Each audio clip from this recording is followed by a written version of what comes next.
제가 이미 앞방송에서도 말씀을 드렸는데요. 오늘 굉장히 중요한 뉴스들이 많이 쏟아져 나오고 있습니다. 그래서 이번 시간에 제가 여러분들께 정리해드릴 분석할 뉴스는요. 우선 국민의힘 대표 출마한 분들이 어제 밤에 MBC 100분 토론을 통해서 난상 토론을 했습니다. 이 난상 토론 과연 누가 제일 잘했고 또 어떤 쟁점들이 지금 토론이 됐는지 이런 걸 정리해 드리도록 하고요. 그 다음에 지금 조국에서 조국의 시간 6월 1일부로 이제 발매에 나섰지 않습니까? 이 조국의 시간이 발매되면서 여건이 지금 내분 형상이 상당히 치열하게 전개되고 있습니다. 그래서 이런 내용도 또 전해드리고요. 그 다음에는 이 조국의 시간에서 나와 있는 윤석열에 대한 이 비판, 그리고 또 이 한동훈에 대한 비판 등등 현 야권 인사들에 대한 이 비판이 상당히 도를 넘고 있어요. 이러한 비판과 관련해서 한동훈 검사장이 조금 상당히 격한 반응을 일으키고 있습니다. 그래서 이러한 내용 여러분들께 전달해 드리도록 하겠습니다. 지금 맨 먼저 우선적으로 이 말씀을 드리고 싶은 얘기는요. 바로 이 한동훈 검사장의 반박문입니다. 이 한동훈 검사장의 반박문인데요. 이 핵심은 바로 그겁니다. 이 책자 수백 쪽인데 300페이지가 넘잖아요. 이렇게 할 만한 많은 사람들이 왜 많은 이 조국이가 왜 법정에서는 수백 번씩 증언 거부를 하느냐 도대체 알 수가 없다. 그래서 이렇게 할 많은 말을 책자에만 하고 불리한 증언에 대해서는 발언에 대해서는 일체 입을 딱 다물고 있는 거. 이게 조국의 재판 전략, 수사 전략이었잖아요. 여러분들 잘 아시다시피. 그래서 제가 보기에는요, 역대 이 피의자 중에서 이 검찰 조사를 받으면서 시종일관 입을 딱 다문 사람, 아마도 이 조국 부부가 거의 1등이지 않을까 할 정도로 상당히 심각한 그런 이 묵비권을 행사했어요. 이러한 이 양상이 즉 법원에까지도 이 불리한 얘기에 대해서는 답을 안 하잖아요. 이것을 강력히 비판한 것 같습니다. 그래서 이러한 한동훈 검사장의 입장은 방금 세계일보와의 인터뷰를 통해서 발표를 했어요. 그래서 이 한동훈 검사장이 얘기한 내용 간략하게 소개를 조금 시켜드리겠습니다. 나는 조국 사태에서 비리를 저지른 것보다는 권력으로 비리를 옹호한 것이 훨씬 나쁘다. 조국을 옹호해놓고 국민에게는 룰을 지키라고 얘기할 수 있겠느냐. 조국 사태는 룰과 상식을 파괴해서 이 나라를 굉장히 후지게 만들었다. 이렇게 비판하고 있고요. 조국 장관이 사소한 도덕적 잘못이라는 취지로 많은 항변을 하고 있어요. 이 책자에서. 이거와 관련해서는 이 나라 국민 중에 어느 누가 입시 소리를 매번 위조하냐. 교사 채용하고 또 뒷돈을 누가 받냐. 미공개 정보로 몰래 차명 주식을 하나. 자기 편이라고 감찰을 무마할 수 있느냐. 이 한밤중에 또 증거를 빼돌리나. 이 한밤중에 증거를 빼돌린다는 것은요. 부인이 말하면 정경심 교수가 동양대에서 몰래 밤에 이 PC 빼올린 걸 얘기하는 겁니다. 우리나라가 이런 범죄들을 평범하고 일상적인 걸로 도대체 여기는 나라였냐? 나는 그렇게 생각하지 않는다. 대부분의 상식 있는 사람들은 그렇게 생각하지 않을 거다. 이렇게 비판하고 있습니다. 그리고 이 조국 수사 이후에 검찰 인사라든가 또 이 외압이 들어온 이런 상황과 관련해서는요, 이렇게 비판하고 있어요. 인사로 나를 비롯한 수사팀 간부들을 자천해서 흩어뜨려 놓고, 즉, 공중에 분해시켰다는 거죠. 상당수가 파견 검사로 구성된 수사팀을 흔들기 위해 검사 파견을 법무부 장관의 허락받게 제도를 바꿨다는 거죠. 실무 인사서는 서울에 일하러 오기 가장 힘든 곳, 즉, 통영지청에 이 핵심 인력을 발령냈다. 이 얘기는요, 이 강백신 부장검사 이 발령을 비판하는 겁니다. 이 강백신 부장검사가 그래서 이 조국 사태 재판으로 하루 종일 왔다 갔다 한다는 거 아니에요? 시간이. 통영에서 올라와야 되니까 제일 먼 곳. 이것을 비판하는 거예요. 이렇게 그야말로 이 무자비한 인사학살을 했다는 것이죠. 그러면서 말이죠. 이 전국 검찰 공무원들에게 권력비리 제대로 수사하면 이런 험한 꼴을 당하니까 알아서 말 잘 들어라. 이런 사인을 준 것이 아니냐 이렇게 비판을 하고 있습니다. 참고적으로 말이죠. 이 조국 장관은 조국의 시간이라고 하는 이 회고록에서 윤석열 총장이 한동훈을 중앙지검장 시켜달라고 했는데 본인이 강력히 거부했다. 이렇게 폭로하고 한 바 있거든요. 여기에 관해서 이 한동훈 검사장은 나는 어디 보내달라고 승진시켜달라고 또 이런 얘기를 한 적이 단 한 번도 없다. 그런데 조국의 말은 승진한 은혜를 갚기 위해서 자기 범죄를 그러면 눈 감아줬어야 한다는 말이냐 이렇게 반박하고 있는데요. 단 한마디 정말로 이 한동훈 검사장의 억울함 그리고 조국의 잘못된 이 여러 가지 이 행태들 충분히 비판받아 마땅하다 이런 말씀이 상당히 타당하지 않을까 그런 생각이 듭니다. 자, 다음에는요, 이제 윤석열 총장의 입장문, 즉, 로드맵이 나왔습니다. 이런 로드맵을 보면 이미 제가 이제 어제서부터 이 윤석열 총장과 관련된 뉴스를 거의 빠짐없이 실시간으로 여러분들께 보도해드리고 있습니다. 그래서 이제 6월 11일 날, 일단, 당 대표가 선거가 끝나면요, 6월 중순쯤에 대권 도전을 선언한다. 이렇게 지금 알려지고 있어요. 즉, 정치 참여를 선언한다. 이게 이제 하나 이 로드맵이고요. 그래서 이렇게 중순적으로 잡은 이유는 국민의힘 차기 대표가 결정이 돼야만이 국민의힘이 제대로 이제 새로운 체제로 새로운 체제로 이제 출발을 해서 내년 대선을 본격적으로 다루는 것이 아니냐, 이런 생각이 들어요. 그래서 이러한 정치 참여 선언을 통해서 그동안에 검사로서의 한 인생이 일생 전체가 이 검사 생활했잖아요. 그리고 왜 정치를 해야 되는 것인지, 그리고 이 대통령이 될 경우에는 대한민국을 어떻게 바꿔낼 것인지, 그러한 비전, 이런 것들을 상세히 밝힐 예정이라고 합니다. 그리고 이 정치 참여를 이렇게 선언한 이후에는요, 정치교를 비롯한 각계 인사들과의 접촉을 전면적으로 확대해서 지지세를 본격적으로 넓히겠다, 이런 구상을 하고 있는 것으로 그렇게 알려지고 있습니다. 그래서 이 국민의힘 입당을 앞두고 본인의 이 강력한 지지 기반과 세를 최대한 모아가지고 입당의 과정에서 이 주도권을 확보하겠다는 전략이 아니냐, 이렇게 해석이 될 수 있는 데모인 것 같습니다. 참고적으로요, 이번 정치 참여 선언하게 될 경우 어떤 메시지를 담을까, 이런 것을 이제 우리가 생각해 보지 않을 수 없지 않습니까? 이러한 이 메시지 가늠할 수 있는 자료로서는 지난 3월 4일 날 사퇴 때 상식을 강조하고 정의를 강조하고 또 헌법 정신과 그다음에 법치 시스템의 파괴, 이런 문제점을 지적했어요. 그러면서 자유민주주의를 수호하고 국민을 보호하겠다, 이런 데 진력하겠다, 이런 얘기를 했거든요. 그리고 그 이후에 정치, 경제, 외교, 안보, 그다음에 복지, 노동, 이런 분야들 전문가들 만나서 나름대로 이 대권 후보로서 이 차기 대통령으로서 국가 경영에 대한 전반적인 안목, 이 비전을 많이 키웠다, 이렇게 생각이 됩니다. 이런 내용들을 일괄적으로 전부 다 담을 것이 아니냐, 이런 이 내용으로다가 정치 참여를 선언할 것이다, 이렇게 판단이 들고요. 그리고 나서 이제 입당이 되는데요. 이 입당은 아무래도 이 7월 중에 입당을 할 것이다. 이것이 이제 로드맵의 두 가지입니다. 두 번째 사항입니다. 그래서 그동안에 제3지대에서 시작할 것이냐, 아니면 신당 창당할 것이냐, 이런 논란이 있었는데요. 결국 김종인이나 아니면은 금태섭, 이런 분들이 얘기한 제3지대에서의 새로운 창당, 이거는 안 하는 것으로 결론이 난 것 같습니다. 그래서 7월 중에는 이제 제대로 입당 절차를 밟을 것 같다, 이런 얘기가 윤석열 총장과 직접 간접으로 소통하고 있는 분들이 오늘 언론을 통해서 나온 것이다. 그리고요, 최근에 지난달 22일 날 유상범 국민의힘 의원과도 통화를 했는데 제3지대는 안 간다, 신당 창당도 하지 않는다, 이렇게 말하는 것으로 그렇게 알려지고 있습니다. 그래서 늦어도 7월 중에는 입당 절차를 밟는다. 그리고 이렇게 입당 절차를 밟을 수밖에 없는 것은요, 지금 국민의힘에 대한 지지율이 상당히 올라가고 있지 않습니까? 그리고 정권 교체에 대한 이 국민들의 열망이 굉장히 강해요.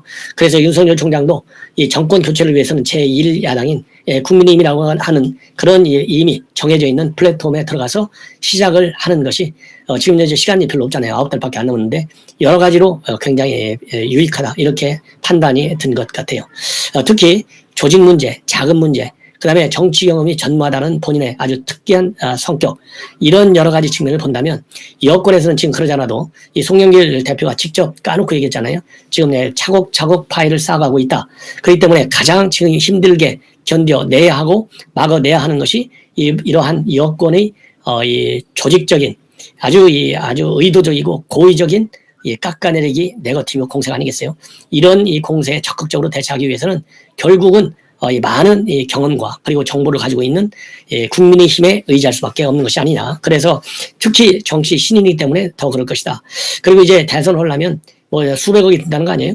이러한 이 정치 자금을 쓰려면은 일단 정당에 딱 들어가서 이 우산의 보호를 받아야 될 거 아니에요? 특히 공직선거법, 정치자금법, 이런 이 제한 규정들이 많은데 이거를 견뎌내려면 아무리 이제 이 검찰총장 출신의 그야말로 특수통의 전문가라 하더라도 이건 노하우를 또 무시할 수 없지 않습니까?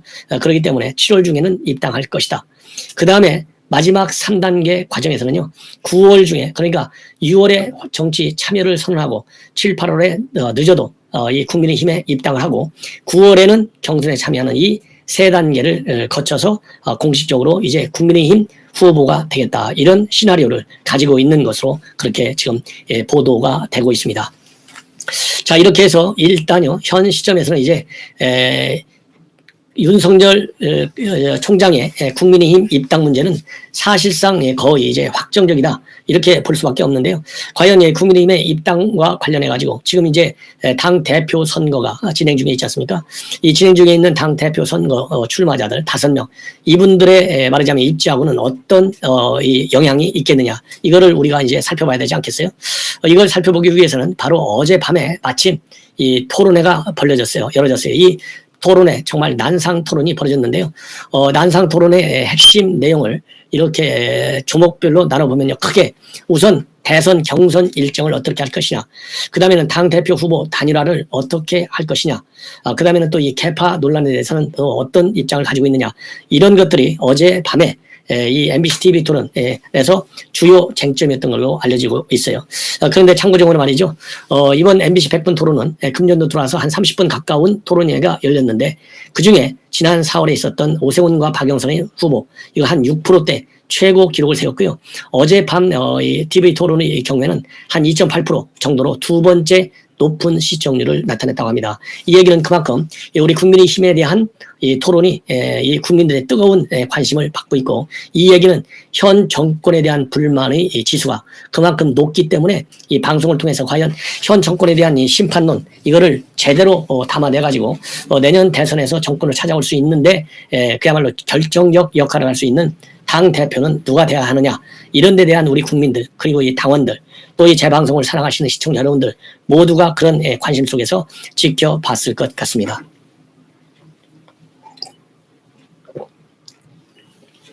죄송합니다. 그래서 어젯밤에 나왔던 얘기들을 보면요, 우선 대선 경선 일정과 관련해서는요, 특히 나경원과 이준석 두 후보가 버스냐 열차냐, 이걸 가지고 이제 논란이 있었는데요. 이준석 후보의 경우에는 이제 버스를 말하자면 비유해 가지고, 버스도 그냥 막 다니는 게 아니고 정해진 시간에 정해진 주차장에 딱딱 온다, 이거죠. 정거장에. 그런 것처럼 아무나 들을 때까지 막연히 기다릴 수는 없다, 이런 얘기를 했고요. 그 다음에 그런 거에 비해서 나경원 후보 같은 경우에는 이제는 이 열차에 비교해갖고 추석 전까지는 기다리겠다. 그래서 열차에 탈 수 있는 모든 후보들이 전부 다 타서 공정하게 관리를 해서 국민들로부터 신뢰를 받아가지고 내년 선거에서 이길 수 있도록 하겠다, 이런 열차론을 내세웠어요. 그리고 이 나경원 후보는 어제 이 토론에서 말이죠, 이준석 후보가 유승민 개다, 이렇게 다시 한번 지적을 하면서, 만약에 이준석 후보가 당선이 될 경우에는 유승민 후보에게 굉장히 유리한 전 의원에게 그런 룰을, 그리고 이 경선 관리를 할 것이 아니냐, 이렇게까지 이렇게 비판을 했습니다. 특히 이준석 후보가 최근에도 출마 2주 전까지만 해도 나는 유승민계야, 이런 얘기, 그리고 유승민 대표격이다, 이런 말을 한 걸 다시 한번 또 지적을 했습니다. 그리고 이 주호영 의원도 이준석 이런 후보가 유승민 의원과 특별한 관계에 있는 거, 이렇게 돼가지고 어떻게 공정 관리가 되겠느냐, 이런 성격을 비판했어요. 여기에 대해서 이준석 후보는 바른정당 출신이기 때문에 바른정당계라고는 할 수 있지만은 유승민계는 아니다, 이렇게 비판을 하고요. 만약에 이준석을 당대표로 밀어올 수 있는 힘이 있으면 유승민계라고 해서 옛날에 유승민을 대통령으로 만들었을 것 아니냐, 이런 비판을, 반박을 또 했습니다. 그리고 본인의 당대표 당선 가능성과 관련해서는 반반 넘었다, 이렇게 얘기를 했고요. 그 다음에 경선 일정과 관련해서도 이준석 후보는 특정 대선 주자들이 최대한 들어올 수 있도록 환경은 만들되 무제한 기다리지는 않겠다, 이런 거를 얘기했어요. 그렇지만 나경원 후보는 9월 말 경선 룰 발표와 함께 본격적인 대선 경선 일정을 시작하겠다, 이렇게 똑부러지게 입장을 밝혔습니다. 그래서 이 모든 잠룡들이 한꺼번에 경선에 동시에 참여할 수 있도록, 그래야 공정한 경선 관리가 된다, 이런 입장을 밝혔고요. 주호영 후보는 가급적 기존 일정을 지키면 좋지만 불가피한 사유가 있으면 융통성 있게 운영하겠다. 그래서 7월 국민의힘 대선 경선 열차가 출발하기 전에는 윤 총장이 합류할 수 있도록 하겠다, 이렇게 입장을 밝혔는데요. 윤석열 총장이 지금 이 3단계 정치 로드맵을 구상하고 있다. 이런 보도가 나오는 걸로 보면 이 대체적으로 이 나경원 후보나 이 주호영 후보가 얘기하는 거하고 근접하게 가는 것 같고요. 특히 나경원 후보가 얘기한 9월 이 경선 이 일정에 윤석열 총장이 가지고 있는 3단계 로드맵이 마저 떨어진다. 이렇게 볼 수 있을 것 같습니다. 자, 그 다음에는 또 이 대립되고 있는 점들이 하나 있는데요. 이 바로 뭐냐면은 이 할당제가 있지 않습니까? 이 할당제. 이 토론회 때마다 자주 등장하는 건 같은데요. 예를 들어서 말이죠. 이준석 후보는 뭐 여성 할당제, 청년 할당제 이런 거를 근본적으로 반대하고 있어요. 그렇지만 이런 점에 대해서 이 나경원 후보가 강력히 반박을 하고 있습니다.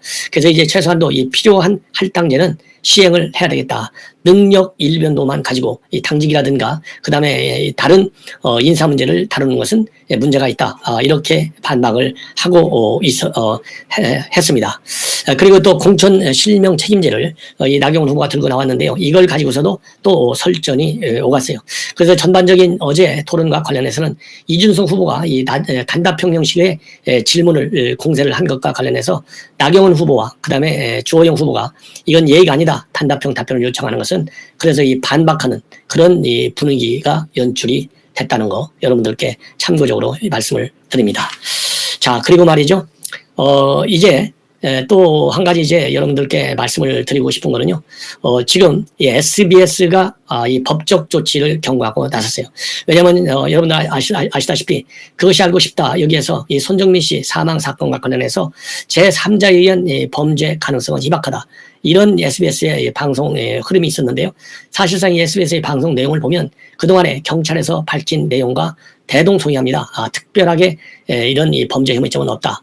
그런데 최근에 이 직금이라고 하는 유튜브에서 말이죠. 직금 TV에서 이 허위 뉴스를 올렸다.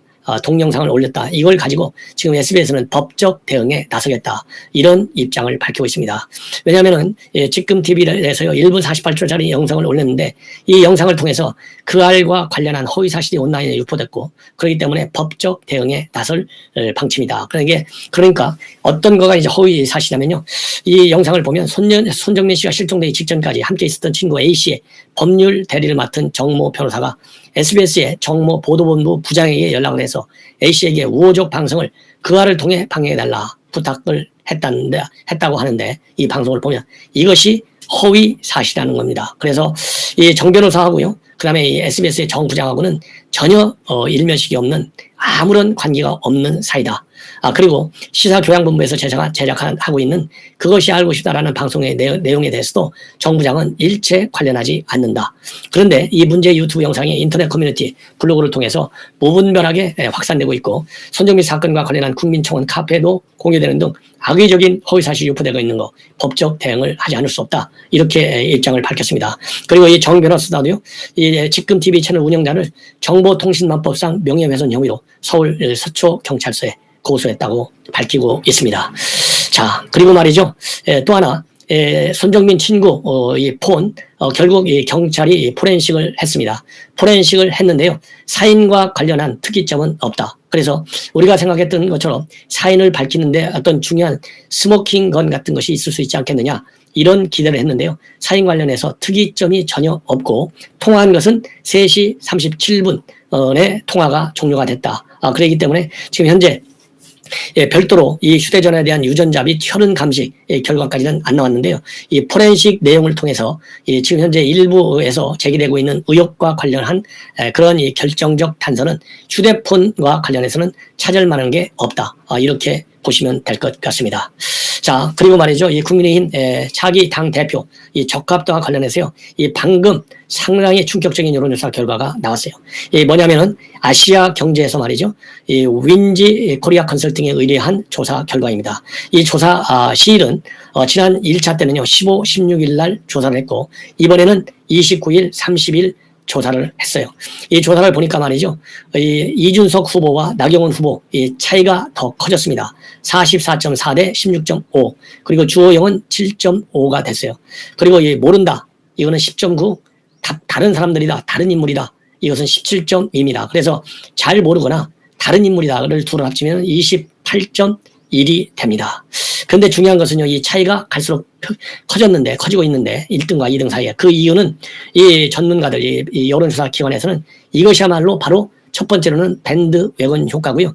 두 번째로는 이 김웅과 김은혜 이 초선 의원들이 1차 이 경선 투표에서 컷오프가 되는 바람에 이 사람들에 대한 지지표가 그대로 이준석 후보한테 지금 반영되고 있다. 이렇게 그 이유를 분석을 하고 있습니다.